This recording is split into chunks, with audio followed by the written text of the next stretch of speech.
नमस्कार। मेरो फेसबुकमा जोडिनुहुने यहाँहरू सबैमा संसारभरिबाट जोडिनुहुने मलाई फलो गर्नुहुने र माया गर्नुहुने, गाली गर्नुहुने, आरोप लगाउनुहुने सबैलाई स्वागत छ। विशेष गरेर आज जेठ 10 गते यहाँहरूले यो विषयमा धेरै मैले भन्नै पर्दैन कि रुकुम स्वती हत्याकाण्ड, जाजरकोटका 6 जना युवालाई भेरी नदीमा निर्मम कुटपिट गरेर बाँधेर हत्या गरी फालेको दिन आज 1 वर्ष, ठिक 1 वर्ष पुग्दैछ। आजैको दिन यो हाम्रो लागि इतिहासको यो नरसंहार कालो दिन हो, जुन कहिल्यै पनि हामीले बिर्सने छैनौँ र यो इतिहासले बिर्सने छैन। र आजको दिनको स्मरणमा विशेष गरेर आज नवराज बिक, सन्जु बिक, गणेश बुढा, गोविन्द साई, टिकाराम सुनार र लोकेन्द्र सुनार 6 जना युवाहरूलाई आज हत्या गरेको दिन, ती भेरी नदीमा ती लास बगेर त गए, त्यो भौतिक शरीर सडेर गयो, तर ती आत्माहरू अहिले पनि भड्किरहेका छन्। अहिले पनि उनीहरूलाई निर्मम तरिकाबाट कुटपिट गर्ने ती अपराधीहरू कति खुलेला हिँडेका छन् होला, कति साधारण तारिखेमा छुटे होलान्। आज ती आत्माहरू अहिले पनि, त्यो आत्माले पनि शान्ति पाएको छैन। यो दिनलाई हामीले यो एकदमै दुःखदायी घटना भएको यो कालो दिनको रूपमा हामीले लिएका छौँ। सँगसँगै आजकै दिन विभिन्न जिल्लाहरू र विभिन्न सङ्घ संस्था, व्यक्ति सबैले आफ्नो तवरबाट आजको दिनलाई सम्झिनु भएको छ, विरोध गर्नुभएको छ र न्यायको लागि पहल गर्नुभएको छ। र ती सबै सङ्घ संस्था, व्यक्ति आज धेरै ठाउँहरूमा यो कोरोनाको कहर सँगसँगै निषेधाज्ञा धेरै ठाउँहरूमा, अहिले त लगभग सबै जिल्लाहरूमा नै लकडाउन भएको अवस्था छ। र त्यसको बावजुद पनि आज कुनै चोकमा, आफ्नै घरका छतमा कहीँ न कहीँ तिनीहरूलाई सम्झेर आज दीप प्रज्वलन हुँदैछ। र नवराजको परिवारले पनि आज जुन नदीमा आफ्नो छोराहरूलाई हत्या गरेर बगाइयो, आज भेरी नदीकै किनारामा जहाँ लास भेटियो त्यही ठाउँमा आज लाखबत्ती बाल्दै हुनुहुन्छ अनि दियो प्रज्वलन गर्दै हुनुहुन्छ। र हामीले पनि यो आह्वान गरेका छौँ र देश विदेशमा तपाईहरू जहाँ जहाँ हुनुहुन्छ, यदि सबैलाई समय मिल्यो भने बेलुकी 7 बजे, नत्र विदेशमा र नेपालमा समय फरक हुँदा पनि तपाईहरूले आजको दिनमा जुन समय तपाईहरूलाई अनुकूल हुन्छ त्यो समयमा ती युवाहरूको सम्झनामा तपाईहरूले एउटा दियो बालिदिनु होला। र देशैभरिबाट र सबै ठाउँहरूबाट बलेको त्यो दियोले त्यो एउटा ज्वालाको रूपमा लिएर अझै यो घटनामा ती अपराधीहरू छन् तिनीहरूलाई कारबाहीको दायरामा ल्याउनको लागि हाम्रो प्रतिशोध र प्रतिकारको त्यो ज्वाला बनोस्। त्यसैले पनि आजको दिन हामीले आह्वान गरेका छौँ र धेरै ठाउँमा दियो प्रज्वलन पनि हुँदैछ। र आज सामाजिक सञ्जालमा ती 6 जना युवाहरूको फोटोले सबै सामाजिक सञ्जाल रङ्गिएको छ। धेरैले बिहानदेखिबाट श्रद्धाञ्जली ती युवाहरूको बारेमा धेरै कुराहरू आफ्नो फेसबुकको वालमा लेख्नु भएको छ। धेरैका आर्टिकलहरू त विषयमा आइरहेका छन्, कान्तिपुर नयाँ पत्रिकादेखि लिएर विभिन्न अनलाइनहरूमा आइरहेका छन्। आज धेरै मिटिङहरू, जुन अनलाइनबाट धेरै मिटिङहरू भइरहेका छन् र आफ्नो ठाउँबाट आवाज उठाइराख्नु भएको छ। र आज नै रहेछ 2068 जेठ 10 गते, जहाँ जातीय भेदभाव तथा छुवाछुत कसुर र सजाय ऐन 2068 जेठ 10 गते आजैका दिन यो लागू भएको दिन, जुन दिन जातीय भेदभावलाई यो अपराध हो, यो फौजदारी कानुनी भाषामा एउटा फौजदारी अपराध हो भनेर 2068 को जातीय छुवाछुतको ऐन बन्यो, त्यही दिन नै ती 6 जना युवाहरूको हत्या भयो। हुन त नेपालमा अहिले पनि 20 वर्ष केटा र केटीको उमेर 20 वर्ष पुग्नुपर्छ कानुनी विवाह मान्यताको लागि, तर एउटै जात मिल्ने भयो भने फेरि त्यहाँ 20 वर्ष पुग्नु पर्दैन। त्यहाँ सबै नेपालमा अहिले पनि 20 वर्ष पुगेरै मात्रै बिहे भएको छ होला त। र अनि आफ्नो छोरी 20 वर्ष नपुगिकन विवाह गरेर जाँदाखेरि अनि दलित केटासँग गएर मात्रै खोजिया छन् कि अनि एउटै कास्टको सँग जाँदा खोजिया छन् होला त। तपाईहरूले एकचोटि आफैले पनि हेर्नुस्, जब उमेर पुग्दैन अनि केटी विवाह गरेर गयो भने अनि त्यहाँ मात्रै अनि उमेर खोजिन्छ के। धेरै यस्ता घटनाहरू छन्, हामीले हेरेका धेरै घटनाहरू छन् कि जहाँ मेन कज भनेको छुवाछुत विभेदको हुन्छ, जातको हुन्छ, तर अनि त्यहाँ चाहिँ बाल विवाह अनि त्यसपछिबाट बलात्कारका मुद्दाहरू अहिले पनि कैयौं दलित युवाहरू त्यही मुद्दामा उनीहरू जेल जीवन बिताइरहेका छन्। कैयौं मुद्दाहरू हामीले हेरिरहेका मुद्दाहरू छन् र कानुनले वर्जित गर्ने उमेरको हदबन्दी रह्यो, तर अनि एउटै कास्टमा फेरि समाज र परिवारमा चाहिँ उमेर नपुगे पनि स्वीकार्य हुन्छ विवाह, तर अन्तर्जातीय विवाह स्वीकार्य बनेन यो समाजमा। आज त्यसैको उपज बन्यो कि रुकुम सोतीमा 6 जना युवाहरूले ज्यान गुमाउनुको यो घटना। र मलाई आज खुलेरै भन्न मन लाग्यो, धेरै सामाजिक सञ्जालमा भन्ने गर्नुहुन्छ धेरैले, हरेक घटनामा कहाँ गए दलित अधिकार कर्मी, कहाँ गए मानव अधिकार कर्मी। अनि मैले अस्ति मात्रै प्रधानमन्त्री केपी शर्मा ओलीलाई उहाँको सल्लाहकारसँग फोन गरेर हामीले यो दिनलाई विशेष गरेर आजसम्म जहाँ छुवाछुत मुक्त राष्ट्र घोषणा गरेको 2063 जेठ 21 गतेबाट दर्जनौं जातकै आधारमा अन्तर्जातीय प्रेम र विवाहकै आधारमा धेरै युवाहरूले ज्यान गुमाएका छन्, धेरै युवतीहरूको हत्या भएको छ र धेरै युवाहरूको बुवाको हत्या भएको छ। छोराले अन्तर्जातीय विवाह गर्दा बाउलाई मारेका धेरै घटना छन्। ती सबैको सम्झनामा राज्यले जेठ 10 गते जुन रुकुमको हत्याकाण्ड भयो त्यो दिनलाई आजसम्म जातकै कारण मारिएका ती घटनाहरू सहित जेठ 10 गतेलाई जातीय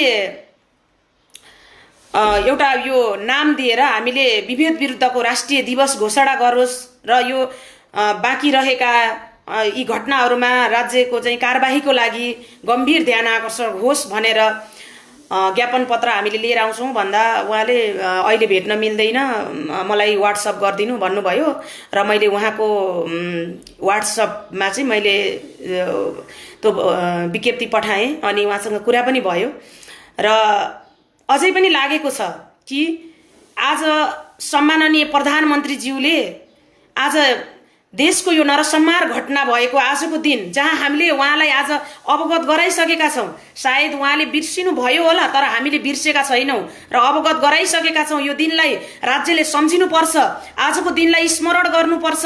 देशकै यो जुन जातकै नाममा धेरै दलित समुदायका व्यक्तिहरूको हत्या भएको छ, धेरै बहिष्कार भएका छन्, कैयौं घटनाहरू छन् जहाँनिर किताब लेख्ने भने यहाँ धेरै किताबका ठेली तयार हुन्छन् होला ती घटनाका बारेमा लेख्दा। र आजको दिनलाई उहाँले सम्झिनुहुन्छ कि सम्झिनुहुन्न, स्मरण गर्नुहुन्छ कि गर्नुहुन्न। आज स्थानीय जुन विधाको त कुरै छोडिदिनुस्, उहाँ बोल्नुहुन्छ कि बोल्नुहुन्न।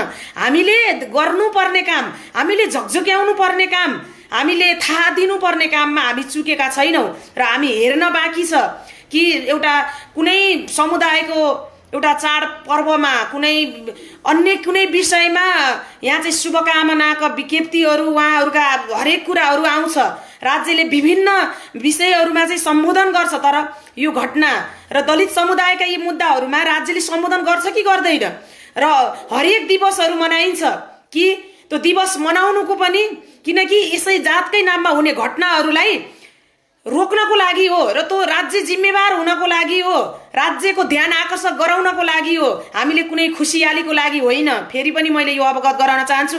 अनि धेरैले भन्नुहुन्छ अनि कहाँ गए त अधिकार कर्मी, कहाँ गए मानव अधिकार कर्मी, तिमीहरू के गर्यौ के बोल्यौ? ए बाबा, यति सजिलो छ 3000 वर्षदेखिबाट यो समुदायलाई जातकै नाममा काम धर्म शिवका आधारमा अछुत भनेर समाजको अर्को एउटा मानवको दर्जै नदिएर समाजमा कुनै ठाउँमा फालिएको समुदाय हामी। अनि हामीले एउटा समानता आत्मसम्मान र अधिकार एउटा नागरिकको दर्जा माग्नको लागि अनि आजैको भोलि यति सजिलो छ। रुकुम हत्याकाण्डमा कसले भन्छ अधिकार कर्मी बोलेनन्, अनि यहाँ चाहिँ मानव अधिकार कर्मी बोलेनन् कसले भन्नुहुन्छ? यहाँ आउनुहोस् तपाईहरू लाइभमा, यो घटनामा बोलेनन् भन्नेहरूलाई म च्यालेन्ज दिन चाहन्छु। को बोलेनन्? रुकुम हत्याकाण्ड आज सर्वोच्च अदालतसम्म पुग्दै गर्दा 34 जनालाई अनि त्यहाँ एउटा एरेस्ट गरेर आज 28 जना त्यहाँ भित्र छँदैछन्। त्यहाँसम्म पुग्नको लागि नबोलेर भएको हो यो घटना, नबोलिकन चाहिँ त्यहाँ पक्रिएका हुन्। यदि हामी बोल्थेनौँ भने, आज तपाईहरू बोल्नुहुन्थेन भने त्यति बेला चाहिँ यो घटना साम्य सुम्य बन्ने थियो। आज उमा राष्ट्रिय सभामा जनार्दन शर्माले प्रतिवेदन त्यति बेलै दिइसक्नु भएको थियो कि नवराजहरू आफै अनि गाउँलेहरूले लखड्दाखेरि आत्तिएर भेरी नदीमा उनीहरू हम्फालेर मरेका हुन् भनेर प्रतिवेदन त्यति बेलै आइसकेको थियो। त्यस्तो घडीबाट अनि यहाँ चाहिँ उठ्नु भएको होइन, सांसदहरू उठ्नु भयो, अधिकार कर्मीहरू उठ्नु भयो, स्वतस्फूर्त हरेक गाउँबाट त्यति बेला कोरोनाको कहरमा लकडाउनलाई उल्लङ्घन गरेर अनि उठेको होइन। अनि त्यतिकै तपाईहरू चाहिँ जति बेला पनि आरोप लाउनुहुन्छ, जति बेला पनि अधिकार कर्मी बोलेनन् कहाँ गयौ तिमीहरू भन्नेहरू कहाँ छौ? तिमीहरू दलित अधिकार कर्मी बोलेनन्, मानव अधिकार कर्मी बोलेनन् भन्नेहरू तिमीहरू कहाँ छौ? तिमीहरू आऊ न, लडाऊ, हामीलाई पागल नबनाऊ के? धेरै मान्छेहरूले हेडेक बनाइसके। यति मात्रै होइन, फेसबुकमा मैले अनावश्यक रूपमा मलाई टिकटकदेखि लिएर मेसेन्जरदेखि लिएर हरेक कुरामा मलाई चाहिँ नचाहिँदा कुरामा ट्याग नगराउ न मलाई, किनकि एउटा विषयवस्तु कुनै पनि घटना अनि कुनै पनि अनि त्यस्ता विषयहरू हुन्छ भने त्यसलाई मैले जति बेला पनि हेर्छु। मैले मेरो फोन नम्बर सार्वजनिक गरेको छु, सबैलाई मेरो फोन नम्बर थाहा छ। अनि जति बेला पनि फोन गर्न सक्छन्, जति बेला पनि मलाई घटनाको बारेमा मलाई मेसेन्जरमा मलाई मेसेज गर्न सक्छन्, फोन गर्न सक्छन्। तर यो होइन नि त कसैले एउटा व्यक्तिगत अनि श्रीमान श्रीमतीका फोटा अनि कसैले चाहिँ ड्युटी गर्दै गरेका चाहिँ उसका फोटा अनि चाहिँ अनि माया प्रीतिका चाहिँ अनि दुनियाँ कुराहरू चाहिँ मलाई ट्याग नगर्नुस् भनेर भन्दाखेरि चाहिँ मलाई मुख छाड्ने मान्छेहरू यहाँ छन् के? धेरै हिडेक भइसकियो कि मान्छेले बुझ्नुपर्छ। यहाँ कुनै एकजना सरु सुनार मात्रै बोलेर हुँदैन, यहाँ चाहिँ अरू कुनै एकजना मात्रै बोलेर हुँदैन। रुकुम हत्याकाण्डबाट नै यो दलित आन्दोलन र अनि चाहिँ युवाहरू उठेको यही काण्ड हो। त्योभन्दा अगाडि सबैजना भनियो भने सुतेर बसेका थिए, हरेक घटनाहरू हेर्दै गर्दाखेरि अनि सबै सुतेर बसेका थिए। यो काण्डले मात्रै बल्ल चाहिँ सबैलाई बिउजाइदिएको, सबै बोल्नुपर्छ भनेर उठ्या हो। अनि दोष दिएर हुन्छ? अनि जति बेला पनि आफूले केही नगर्ने अनि अरूलाई चाहिँ दोष दिने, अरूले गरेनन् यो कहाँ गए यो गरे अनि भनेर चाहिँ अनि भनेर हुन्छ? जे जति सकिन्छ गर्ने हो, जे जति सकिन्छ बोल्ने हो। राज्यले सुन्दैन। यो लडाई भनेको यो राज्य सत्तासँगको यो संरचनासँगको रुकुम हत्याकाण्डमा राजनीति घुस्यो। त्यहाँ कति आरोपित जुन अभियुक्तहरू छन्, त्यहाँका योजनाकारहरू छन्, त्यहाँका नायकीहरू छन्, ती कुनै पार्टीका नातेदार थिए, ती कुनै पार्टीका संरक्षणमा थिए। जहाँ एउटा सिङ्गो सरकार लागेको घटना थियो, त्यहाँबाट उड्दै गर्दा भेरी नदीमा आफै फालिएका हुन् भनेर अनि भन्दै गर्दाखेरि उनीहरू मारिएका हुन्, उनीहरूलाई हत्या गरेको हो, प्रेमकै कारणबाट अन्तर्जातीय विवाहकै कारणबाट यो हत्या भएको हो भनेर अनि यो आन्दोलनले स्थापित गरेको होइन। आज चाहिँ तिनीहरू अहिलेसम्म पनि सर्वोच्च अदालतमा यो घटना आउँदै गर्दाखेरि आज चाहिँ सबैजना बोलेर भएको होइन। यदि नबोलेको भए, नउठेको भएदेखि यो घटना त्यहाँसम्म आउँथ्यो हो। यो राज्य दलित समुदायको हितमा छैन। यो न्यायालय हाम्रो लागि सन्तुष्टिको लागि अनि हामीले न्याय पायौँ भनेर चाहिँ यो न्यायालयले फैसला गरेको छैन। प्रशासन हाम्रो लागि संवेदनशील छैन। यो घटनाहरूका आधारमा र फैसलाका आधारमा हामीले ठोकुवा गरेर भन्न सक्छौँ, तर हामी निरन्तर रूपमा बोलेका छौँ, हामी निरन्तर रूपमा आवाज उठाएका छौँ। जहाँबाट जे सकिन्छ लेख्नेले लेखेका छन्, बोल्नेले बोलेका छन्। आज कैयौँ वकिलहरू लाग्नु भएको छ यो घटनामा। आज दलितका वकिलहरू मात्रै होइन, आज गैर दलितका थुप्रै अनि चाहिँ वरिष्ठ अधिवक्ताहरू रुकुम हत्याकाण्डमा चाहिँ उहाँहरू निरन्तर रूपमा चाहिँ अनि चहुरजारीदेखि लिएर यता उमा जाजरकोटदेखि लिएर सुर्खेतको उच्च अदालतदेखि लिएर सर्वोच्च अदालतसम्म 1 वर्षसम्म के उहाँहरू नलाग्नु भएको हो? गर्ने मान्छेलाई र गरेकालाई चाहिँ गरे भन्न सिक्नुस् तपाईहरूले। अनि एकोहोरो चाहिँ कसैलाई चाहिँ एकोहोरो अनि आरोप लाउने काम नगर्नुस्। जहाँ जहाँ अनि पुग्यो नि, धेरै टिमहरू पुगे। यहाँ सबै मानव अधिकारका टोलीहरू गए। आज त्यही एउटा ठुलो टिमहरू कति गए? यहाँ हेर्दाखेरि धेरै गए नि त। सबैले त प्रतिवेदन ल्याए, सबैले ठोकुवा गरे, सबैले ठोकुवा गरे कि यो हत्या नै हो अनि नवराज सहित 6 जना युवाहरूलाई मारेकै हो भनेर अनि सबैका प्रतिवेदनले भनेर पो अनि आज चाहिँ ती अभियुक्तहरू अहिले पनि छन्, अझै पनि हाम्रा वकिलहरू लडिरहेका हुन्छन्। त्यति सजिलो छ? किनकि यहाँ चाहिँ घटना जातको कारणबाट घट्छ, तर चाहिँ त्यो मुद्दा के बन्छ? अर्कै मुद्दा बन्छ। अनि कति मान्छेहरूले त्यति बेला पनि भने लकडाउनको बेलामा अनि भिड लिएर जानेहरू, के अरे भिड लिएर जानेहरू अनि जन्ती लिएर अनि चाहिँ त्यसरी चाहिँ लकडाउन उल्लङ्घन गर्नेलाई मार्नुपर्छ भन्नेहरू कति मान्छे निस्के। अनि वैशाख 17 गते अनि जति बेला चाहिँ नवराज पहिलो पटक त्यो सुषमाले बोलाएर जाँदाखेरि त्यति बेला नै अनि त्यहाँ वडा अध्यक्ष र अनि सुषमाको आमा मिलेर नवराज र सञ्जु विकलाई त्यहीको प्रहरीमा 1 दिन राखेर रामधुलाई गरिएको थियो। अनि त्यसपछिबाट नै यो घटनाको योजना बनेको थियो कि नवराजहरूलाई मार्नुपर्छ भनेर। यो योजनाबद्ध गरेर मारिएको घटना हो, जुन घटनालाई लाग्यो हो त ठुला ठुला हिजोको दिनमा दलित समुदायलाई अनि बन्दुक बोकाएर जनयुद्धमा चाहिँ लिएर हिँड्नेहरू अनि रुकुमबाट जनयुद्धको चाहिँ थालनी गर्नेहरू अनि दलितहरूका चाहिँ रगतमा चाहिँ उनीहरू होली खेलेर अनि त्यही होलीको चाहिँ दलित समुदायका नामका ती रगतका चाहिँ टीका लगाएर सत्तामा पुग्नेहरूले नै त्यो रुकुम हत्याकाण्डलाई बचाउन खोजेका थिए, ती अपराधीहरूलाई बचाउन खोजेका थिए र त्यो सरकार विरुद्ध लड्न त्यति सजिलो थियो? सजिलो थिएन। त्यसैले मैले सबलाई सलाम भन्न चाहन्छु। जहाँ जहाँबाट जो लड्नु भयो, जो बोल्नु भयो, सबै बोलेर नै यो घटना यहाँ पुगेको। तर हामी सन्तुष्टि छैनौँ, हामी खुसी छैनौँ। किनभने नवराज हत्याकाण्डमा एउटा सिङ्गो त्यो एउटा गाउँ नै उल्टेर आएर त्यहाँ उभाएको थियो, जबकि 12 जना बाँचेका घाइतेहरू आजसम्म जीवित प्रमाण हुन्। अनि त्यो प्रमाण बन्दैन। आज तिनीहरूले मजाले भनिरहेका छन् कि रुकुम हत्याकाण्डमा बाँचेका युवाहरूले भनिरहेछन् हामीलाई खुकुरी भाला ल्याएर यसरी हानियो, नवराजलाई हाम्रै आँखा अगाडि यसरी उनीहरूले घेरेर उनीहरूले यसरी कुटे, यसरी चामे भनेर आज ती घाइतेहरू बोलिरहेका छन्, उनीहरूले भनिरहेका छन्। त्यति भन्दा भन्दै पनि यो घटनालाई उनीहरू फङ हालेका हुन्, आफै हम्फालेका हुन्, आफै मरेका हुन् भनेर भन्न समेत पनि अनि सरकारी ओहदामा बस्नेहरूले लाज मानेनन् के? यो तपाईँ हामीसँग भिडियो सुरक्षित छ। अनि त्यसैमा अनि हामी लड्नको लागि सजिलो थिएन नि त। आज रुकुम हत्याकाण्ड मात्रै होइन, त्यसपछि अनि कति घटनाहरू घटे, कति घटनाहरू घटेका छन्।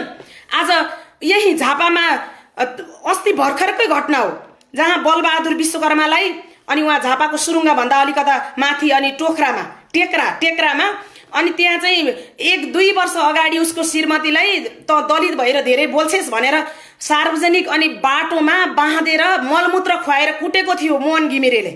अनि ठिक त्यसको 2 वर्ष पछाडि अनि कुटेर त्यो कुटपिटबाट मृत्यु भयो बलबहादुर विकको।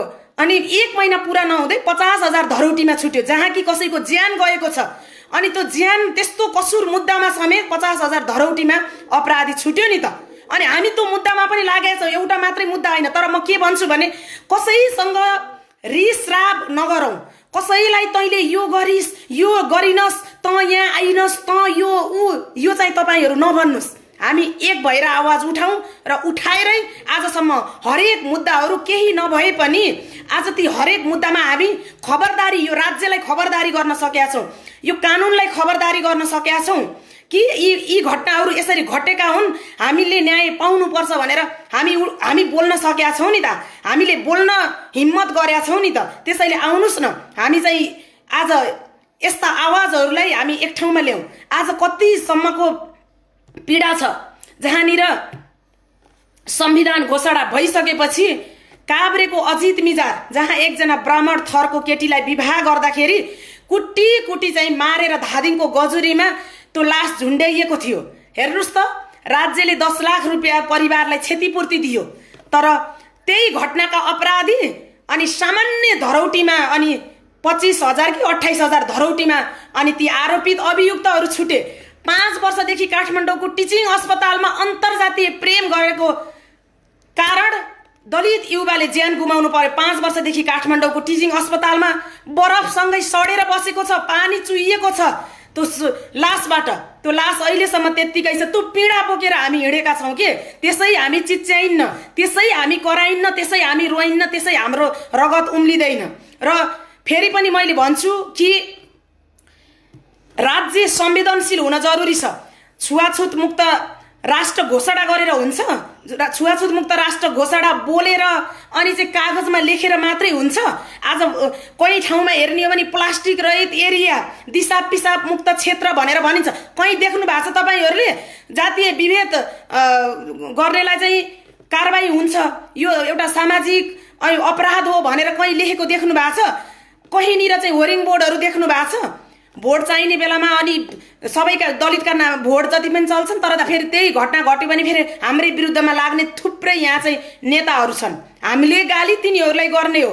हाम्रो खबरदारी चाहिँ यो राज्यलाई हो, यो प्रशासनलाई हो, गम्भीर बन्नुपर्छ। यो राज्य गम्भीर बन्नुपर्छ, प्रशासन गम्भीर बन्नुपर्छ, हामीले भन्ने नै यही हो। त्यसैले मैले फेरि पनि के भन्छु भने नवराज हत्याकाण्डमा जुन 34 जना आरोपितहरू गिरफ्तारी भएका थिए, अहिले 11 जना छुटिसकेको छ र 28 जना छन्। र निरन्तर रूपमा 1 वर्षको यो समयमा सबैजना लागि जो यो घटनालाई चासो दिनुभयो। धेरै अन्य समुदायको व्यक्तिहरू आन्दोलनमा लाग्नुभयो, धेरै वकिलहरू लाग्नुभयो, धेरै अधिकार कर्मीहरू लाग्नुभयो, धेरै मानव अधिकार कर्मीहरू लाग्नुभयो र सबै लागेरै त यहाँसम्म आएको छ। र हामी त यो राज्य सत्तासँग, यो संरचनासँग, जहाँनिर यो कानुन संविधान सबै कुरा लेखिएको छ, नलेखिएको के छ? कसैले एउटा विभेद जन्ने व्यवहार गर्यो भने, बोली गर्यो भने पनि उसलाई एउटा फौजदारी अनि अभियोग लगाउन सकिन्छ, कानुनमा त्यो छ। तर प्रमाण छैन भनेर हरेक घटनाहरू प्रशासनमा मुद्दा दर्ता हुन नसकेका तीतो यथार्थ हामीसँग छ। त्यसैले अब मैले के भन्छु भने आजको दिन तपाईहरू जहाँ जहाँ हुनुहुन्छ हामीले बिर्सेका छैनौँ, तपाईहरूले बिर्सिनु भएको छैन, हामीले बिर्सिनु हुँदैन कि जहाँनिर प्रेम अनि विवाह, त्यहाँ पनि कहीँ जात, कहीँ त्यहाँ धर्म, धनी गरिब हेरिन्छ र? प्रेम त आफैमा त्यस्तो एउटा स्वच्छ पवित्र, जहाँनिर कुनै तगारो कुनै बन्धन नहुने होला भन्छु मैले। तर त्यही प्रेमलाई जहाँनिर चाहिँ अनि बोलाएर आऊ, मलाई चाहिँ विवाह गर्न आऊ, मलाई लिन आऊ भनेर अनि बोलाएर जाँदाखेरि जसरी चाहिँ बीच बाटोमा अनि त्यो भेरी नदीको त्यो किनारमा त्यसरी मारिएको छ, यो घटनालाई जति नै हामीले सम्झे पनि, जति नै भने पनि कम हुन्छ। तर हामी निरन्तर रूपमा यो घटनामा हामी लागेका छौँ। हिजो पनि लागेका थियौँ, आज पनि लागेका छौँ। 77 जिल्लाबाट तपाईहरू उठ्नुभयो, गाउँबाट उठ्नुभयो, बस्ती बस्तीबाट उठ्नुभयो। त्यति बेला जति बेला लकडाउन थियो, पहिलो चरणको नवराज हत्याकाण्डमा लकडाउन थियो नि त, त्यो लकडाउनमा पनि त्यो लकडाउनले छेकेन, कोरोनाले छेकेन नि त बिचरा ती आमा। अनि छोरा गुमाउँदाको पीडा एकातिर छ, अनि आन्दोलन छोराका हत्यारालाई कारबाही हुनुपर्छ भनेर पुलिसका डन्डा आमाले खाइन्, लात्ती आमाले खाइन्। 14 वर्षमा चाहिँ विवाह गरेर 20 वर्षमा सिन्दुर पुछिएको थियो सन्जु विकको श्रीमतीको। आज छोरो 5 वर्षको छ। हिजो मात्रै अनि मसँग कुरा गर्दाखेरि त्यो श्रीमती धुरु धुरु रोइन् कि छोराले अहिलेसम्म अनि बाबाको बाटो हेर्छ भनेर, बाबाले गाडी लिएर आउनुहुन्छ, मेरो बाबा आउनुहुन्छ भनेर। अनि छोराले अहिलेसम्म बाटो हेरेको छ अनि छोरालाई केही पनि थाहा छैन अनि ठुलो गाडी ल्याइदिनुहुन्छ मेरो बाबाले अनि बाबा आउनुहुन्छ भनेर अनि बाबाको बाटो हेरेको छ भनेर अनि उनको श्रीमती हिजो पनि रोइन्। कति धेरै पीडा छ भन्नुहोस् त, कति धेरै पीडा छ जहाँनिर यही समाजमा अनि बाँचेर पनि हामी अकालमा जहाँनिर एउटा जातको नाममा सबै कुरा चल्छ, यहाँ रगत पनि चल्छ, छोरीचेलीका जवानी पनि चल्छ, सब कुरा चल्छ, तर स्वीकार्नु पर्दाखेरि यहाँ चाहिँ यस्तै हुन्छ। हामी त एउटा मुटु माथि साँच्चै के भने नि ढुङ्गा राखेर हामी बोलेका छौँ के, हामी रुँदा रुँदै हाँसेका छौँ, हाँस्दा हाँस्दै हामी रुवा छौँ। हामी यो निरन्तर रूपमा त्यो पीडा त हामीले फिल गर्न सक्छौँ। धेरै यो 1 वर्षको बिचमा धेरै खालका अनि अवरोधहरू, धेरै खालका यो घटनामा अनि ती अपराधीहरूलाई उम्क्याउने राज्य स्तरबाटै विभिन्न त्यो ओहदामा बस्ने नेताहरूबाटै धेरै त्यस्तो भएको हो नि त। त्यसको बावजुद पनि अनि धेरै निरन्तर रूपमा लागेरै आज केही नभए पनि यो घटना अन्तर्जातीय प्रेम र विवाहबाट ती युवाहरूलाई मारिएको हो, यो हत्या हो र कारबाही हुनुपर्छ भनेर जुन माग लिएर हामी निरन्तर रूपमा बोलेका थियौँ, निरन्तर रूपमा हामी लागेका थियौँ, आज त्यहाँसम्म त पुगेको छ। हो, हामीलाई थाहा छ कि हामीले अपेक्षा गरे जस्तो, हामीले चाहे जस्तो र हामी सन्तुष्ट हुने र हामीले राहत मिल्ने खालको अनि कानुनी रूपमा हामीले न्याय पाउन सक्दैनौँ र पाएका पनि छैनौँ। यो पनि एकदमै सत्य कुरा हो। तर हामीले यहाँसम्म आउँदै गर्दा यो मुद्दालाई त छोडेका छैनौँ नि त। कति धेरै गाह्रो, कति धेरै अप्ठ्यारो परिस्थितिहरूका बीचमा पनि अनि यो 1 वर्ष कति भयो। आज भनियो भने हिजो मैले नवराजको आमासँग कुरा गरेँ, यति आमा रुनु भयो। साँच्चीकै भनियो भने त्यो 6 जना परिवारको आँखाबाट त्यो आमाको आँखाहरू कहिल्यै ओबाए जस्तो लाग्दैन कि हामीलाई। जहिले फोन गर्दा पनि आमाहरू निरन्तर जहिले पनि रुनुहुन्छ, खै हामीले त न्याय पाइँदैन होला, खै न्याय पनि भेरी नदीले नै बगायो भनेर। अनि कस्तो भयो होला।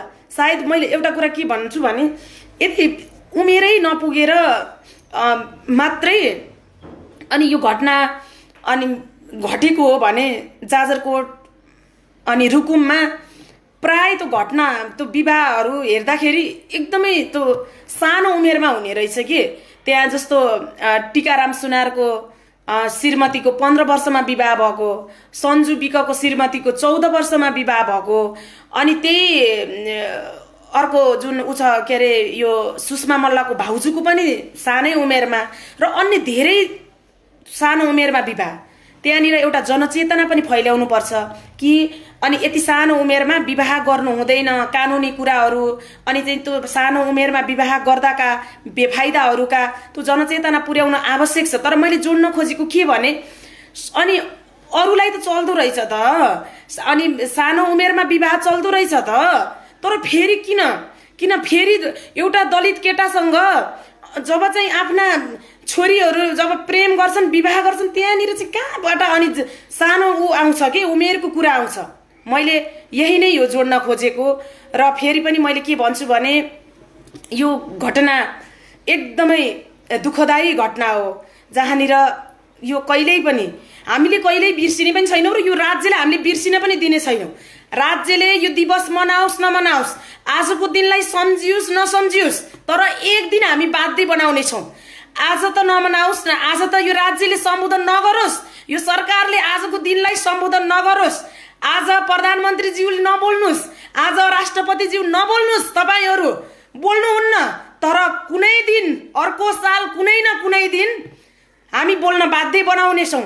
हामी यो राज्यसँग यो संरचनासँग हामी निरन्तर रूपमा हामी लड्नेछौँ। यस्ता घटना रोक्नको लागि, हामी त्यस्ता अपराधीहरूलाई कारबाही गर्नको लागि हामी कहिल्यै पनि चुक्ने छैनौँ।